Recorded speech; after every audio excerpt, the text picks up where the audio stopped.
This is one of those games that came out of seemingly nowhere. I went into it when I made my Steam Next Fest video a few months ago, but Fretless was the standout of what I played in that showcase. To reiterate, I was just sitting on the turlet scrolling TikTok and just so happened to come across a video from the game's composer advertising the game. I immediately downloaded the demo and fell in love with everything from the visuals, the combat, the music. It was scratching every part of my brain just right. And now that I have a few of the classics under my belt, I can appreciate Fretless even more. And now that it's officially out, I'm ready to shred into it, but also beware of story and gameplay spoilers throughout this video.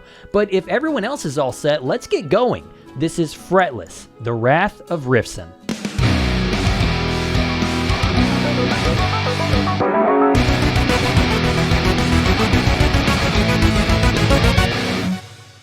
Meet Rob, a resident of Harmony Heights. This dude dreams of becoming a superstar in the world of heavy metal. Lucky for Rob, he catches a commercial for a Battle of the Bands competition being put on by the famous Super Metal Records. After getting some help from his good friend Dr. Strum, Rob grabs his guitar and sets out for the venue. And after that, it's kind of where the story stops. If you're going into Fretless expecting a philosophical or character-driven narrative, I'm sorry to disappoint you, but that's not what you'll find. Not to say that there aren't attempts at introspective moments here, they're just not anything you can't anticipate. Your guide character, Dr. Strum, has worked for Super Metal Records in the past. Actually, a lot of the characters you run into have, but they all had the same things to say. They all joined the company to make the world a better place through music, but when Rick Riffson became CEO, things started to change. There's a paper-thin attempt to paint Riffson as a sympathetic villain at the very end. One of his terrible projects is engineering the creatures that you battle throughout the game. There are a few lines that point to the conception of these creatures having less evil intentions from Strum and the other scientists. Even Riffson says he made them for the kids, but in the end he also says, "No, I wanted more money, so I turned them evil." I didn't expect a complex diatribe on how corporations have people behind them, and they all make mistakes and yada yada. So this really does not bother me one way or another. As far as the characters go, a few of the NPCs have some cute things to say, but again, nothing's gonna make you rethink your stance on capitalism. One of the main reasons I find this so easy to brush aside is Rob. He says nothing throughout the entire game, only pantomiming and making faces, which are fantastic to be fair. Rob is constantly a bundle of joy, bouncing and grinning from ear to ear when running around. When Strum calls him on the cell phone, he's just a jovial little guy. I love him half to death. We will talk more on the visuals in a second, but Rob is never not a joy to watch in motion. I just also wish that came with him opening his adorable little mouth. He's still this adorable little bean, but have him show a little more range of emotion. Judging by the amount of dogs that we helped throughout the adventure, he seems like someone that I would get along with pretty well. I just want to see more of that. I want to see how he handles situations beyond the emotional depth of the penguins of Madagascar. Just smile and wave, boys. Smile and wave. He battles all of these incredible foes, but his expression is always basically the same after. The ending of the game is at least hopeful, with Rick Riffson being defeated and promising to take better care of Super Metal Records. He even asks Rob to sign with the label for realsies. No soul binding involved. We'll just have to wait and see now for what the future holds for Rob and Riffson. Not shocked at all at the story's lack of substance. Even from the demo I played, I didn't see the game having a Final Fantasy level story. It was more Mario RPG than anything, and those comparisons don't stop with the story. Fretless is an RPG after all, and what good is an RPG without turn-based combat? Well, I guess by today's definition, everything that has a number attached to a stat is a fucking RPG, but you know what I mean. When you spot enemies, they'll charge at you and initiate a battle. After defeat, monsters will drop money and resources that can be used to upgrade Rob's growing collection of instruments and the attacks they use. There is no traditional level-up system in Fretless, but that doesn't stop the progression here from being really meaningful. The battle system is the entire reason I kept playing, and I suspect that will be the same for most who play. Rob will acquire 4 different instruments as he ventures across the land, each with their own unique gimmick that you can create a playstyle around. The acoustic guitar does double damage on the 6th hit. The bass guitar has its slap meter that can be stacked and multiplied, but resets every turn if it goes past 10. The keyboard is fantastic at applying status effects and debuffing enemies, and the 8 string can summon a demon for a summon-esque attack after invoking 8 times. These quirks all complement the builds you can create very well, which, I say builds, but that might be overselling it a tad. I would say it's more like going down a specific path on a skill tree. You'll be using the skills that are at the beginning of that tree, leading into the more devastating skills that are further down it. It wouldn't make sense to use half of the skills from two different trees that don't necessarily synergize. Only instead, you do have a little more freedom to mix and match abilities, or riffs as they're called. Using all of the instrument's riffs, you'll make a deck of 16 for each weapon, freeing you up to mix and match riffs from different riff paths if you so choose. Take the acoustic guitar for example. You start off with riffs that incentivize building up shields and then dishing out damage that scales with the amount of shields you have built. But towards the end of the game, you unlock another set of riffs that clogs enemy status effect bars, or FX, with Echo. This is a negative status effect that will deal damage to the enemy at the end of their turn, but using the riff Overtone Kick will deal damage equal to 5 times the Echo an enemy has. And these large moves that sit at the end of the riff paths are less common. Your more common moves that just deal damage or give a basic FX to Rob have copies that can be put in the decks, allowing you to play it safe for a round by just dealing damage or save more important riffs for the next turn when you have better riffs to complement them. If you don't play a riff, it stays in your hand, letting you stockpile deadly combinations for the absolute best time to strike. And speaking of stockpiling, we have the crescendo. As you fight, you'll gain points for your crescendo, and when it's full, you can use a powerful attack that has a helpful after effect depending on the instrument you're using. It will also gain strength the more successful you are in this QTE beforehand. And the Mario RPG comparisons pretty much stop and end at the timing mechanic. At this point, I think I've played just as many RPGs with timing mechanics as I have traditional battle systems. But as far as Fretless goes, it's pretty standard. Each riff will have its own riff in the battle theme.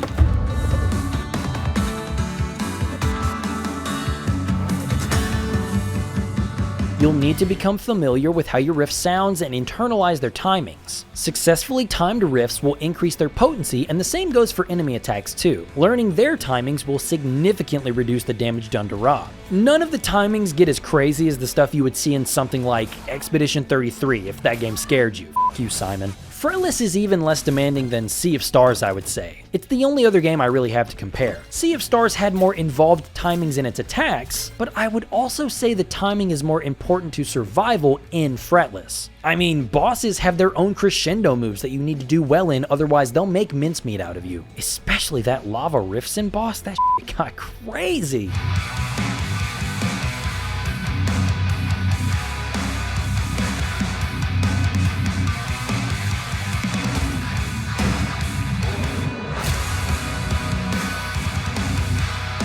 Negating that damage is very important, but realizing your instrument's full potential is even more important. I got my use out of every weapon in the game. Again, the acoustic was great in the beginning, but getting the echo riffs breathed new life into that weapon. The bass is unbelievably fun and easily my second favorite in the game. It also has its fair share of riffs that prioritize shields for safe damage. But that's not what I want. I want to use the bass's crescendo, which gives one slap for every successful QTE hit, then play the riff that allows me to multiply my current slap, finally hitting the boss for over half of their health.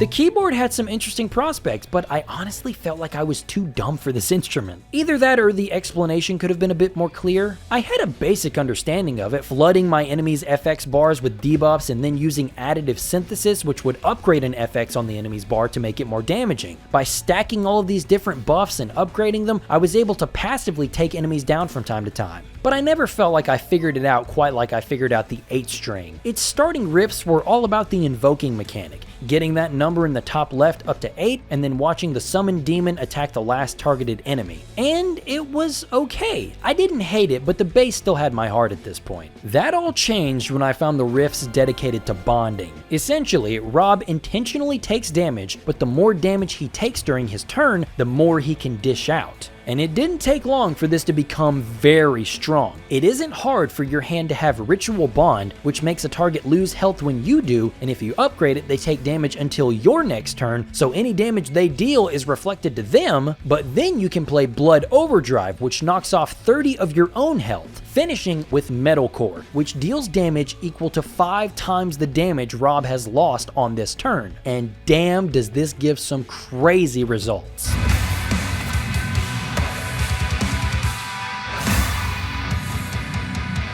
It's how I took down the entirety of the last area, even the final boss fight. It took me approximately 2 turns to wipe the CEO of Super Metal Records.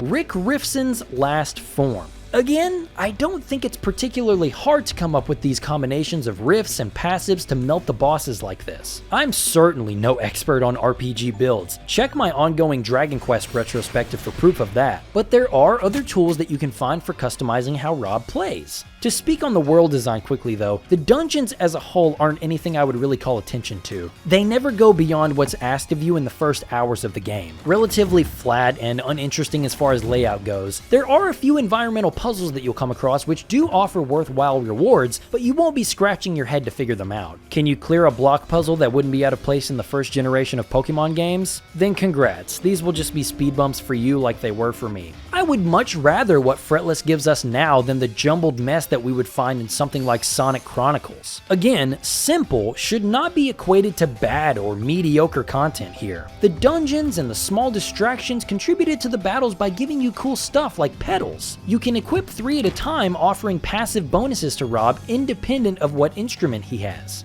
But each instrument can also equip 3 mods to push them further down one particular path, or maybe even sprinkle a little of another riff path on your current setup. There really are so many different paths to go down for each one of these instruments, and I know you might be sitting there saying, I don't know man, there doesn't really seem like there's enough here or for this mechanic, but I'm begging you to please reconsider. You will be surprised with just how much there is to tinker with for each of Rob's loadouts. Finally, let's talk presentation. While I know there are plenty of pixel art games out there that might be more technically impressive as far as raw artistry goes, again, I use Sea of Stars as an example, I still think Fretless looks incredible. And as far as the environments go, I have nothing negative to say. Each area has a distinct look and nothing comes across as cheap to me. However, Fretless shines brightest in the details if you ask me. The broad strokes of these areas look great. If you take a quick glance at any of these locales, the average person can say, oh yeah, that's a wonderful looking landscape. But I think the stuff worth admiring comes when we zoom in on the environments, looking at the painstaking detail that the artist put into every inch of the game's world.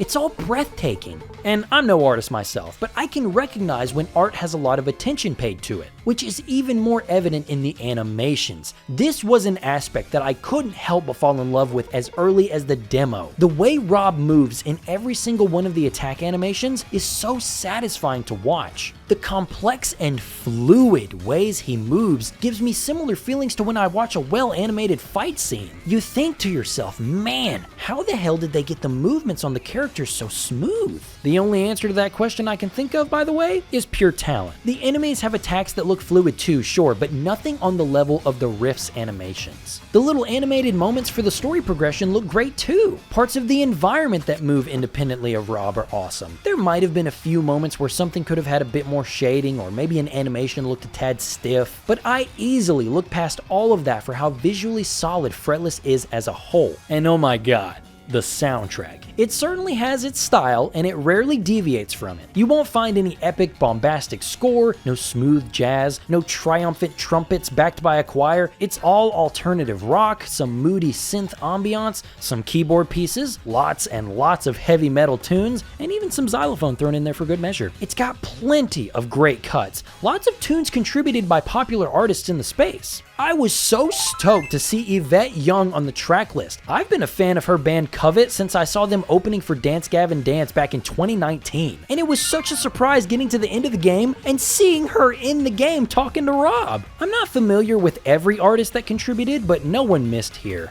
The boss themes in particular are a highlight. SMR Larry, Lava Riffson, and oh, the Harper Beast? Oh, so many good ones. But in my experience, the fights never lasted long enough to hear the full tracks, which is exactly why I had no problem snagging the official soundtrack for the game from Steam. But I really hate that I can't listen to a medley version of each instrument's battle themes. This is a serious problem. The fact that I can't jam out to the acoustics battle music outside of just leaving the game running is a crime.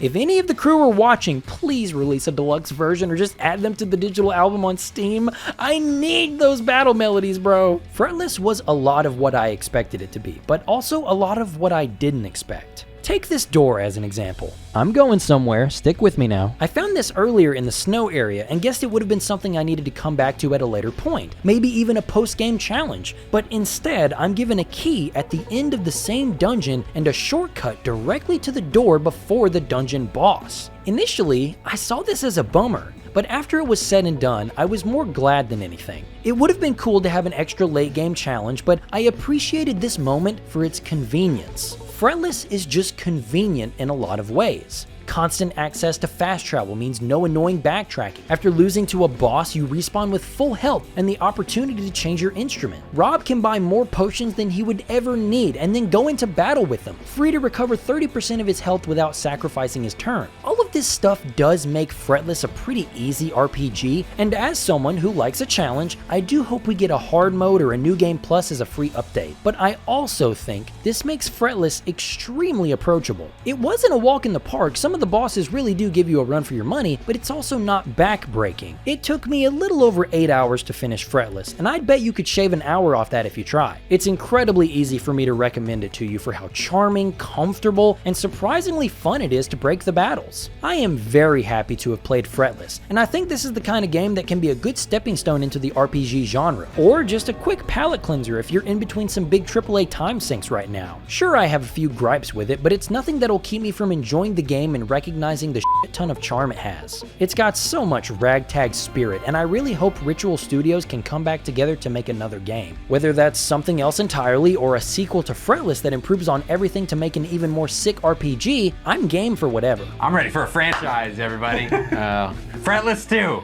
and 3. I'm so happy with this game, and I also still feel like following the fun, there's still so much more to do. It's just one character with one instrument. What if we made a whole band? What if it was a band? But I would go nuts for that right there. Thank you so much for watching all the way to the end. This is one of those games that I really do hope you'll give a shot if it looks even remotely interesting to you. And if you have any other small indie RPGs that you think I would dig, sound off in the comments or our community Discord server. We post all kinds of memes and game recommendations and other crap over there. And if you enjoyed what you saw today, I encourage you to like the video and subscribe here on YouTube. And if you're really interested, I would really appreciate it if you take a gander at my Patreon. You'll gain access to ad-free and uncensored versions of my videos, plus exclusive videos that only patrons can watch. And it all starts at $1. You can join the likes of my $5 personal account subscriber, Squirrel, as well as my $10 administrator account patrons, WhiteGhost117 and NikkiCoon99. I love these guys so much, but anyway, I appreciate you for watching.